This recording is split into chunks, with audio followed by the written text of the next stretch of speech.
Ngayon, nakataob pa yung mga upuan. Hinihintay ko na yung pagkain. Pinainit na for web.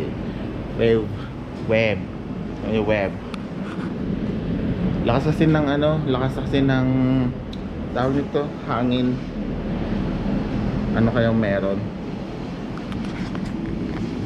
Tapos ganyan. Yun na nga. So, ayun. Hinihintay ko na yung pagkain doon. Medyo irritable pa si kuya kanina. Kasi nga naman, very early. Sobrang din siya, irritable.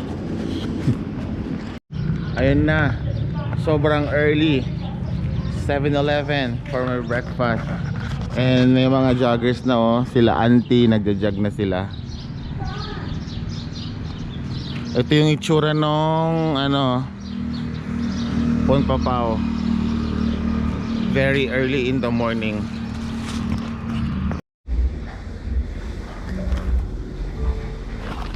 I'm getting a massage here in Relaxify. Have body pain. That's the name of the massage. I'm waiting for my therapist 15 minutes kasi may client pa sila. So Sunday ngayon, walang masyadong tao. You know, Azat, ang ingay. You know, this shop, maganda yung shop kasi malinis, decent, and pinupuntahan siya ng mga tourists. So that's the name of the shop, Relaxify. It's good. So walang masyadong tao and napaka relax yung ambience. Waiting for the for the therapist. Now it's starting to rain. Oh, thank you. And they have this tea. Let's try the tea. Wow, lakas ng ulan. Ulan na. Very relaxing din yung nila, tea.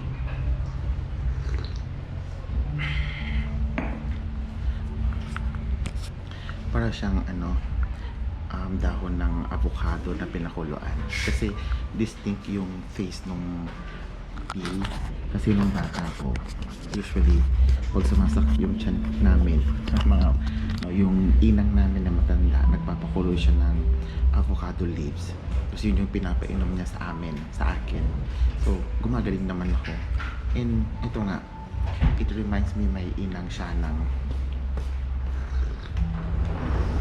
taste like avocado leaves. Ganito yung pinakuluan na dahon ng avocado leaves. Lasang lasa. I miss my inang siya ng.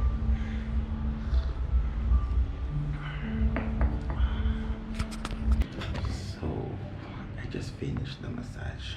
It's a really good massage for 1 hour. Na-relax yung katawan ko. And very good kasi may privacy dito. Look at this. This is the small room. There.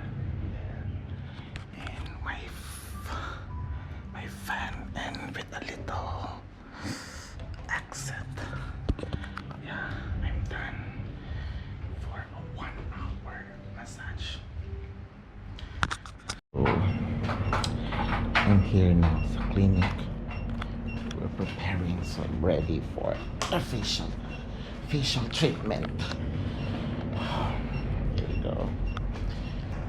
A facial spa. Facial something. Yan, septa.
I'm done. Thank you. Finish. So, I'm done. Medyo relax na yung mukha ko. Hopefully, hindi na siya haggard.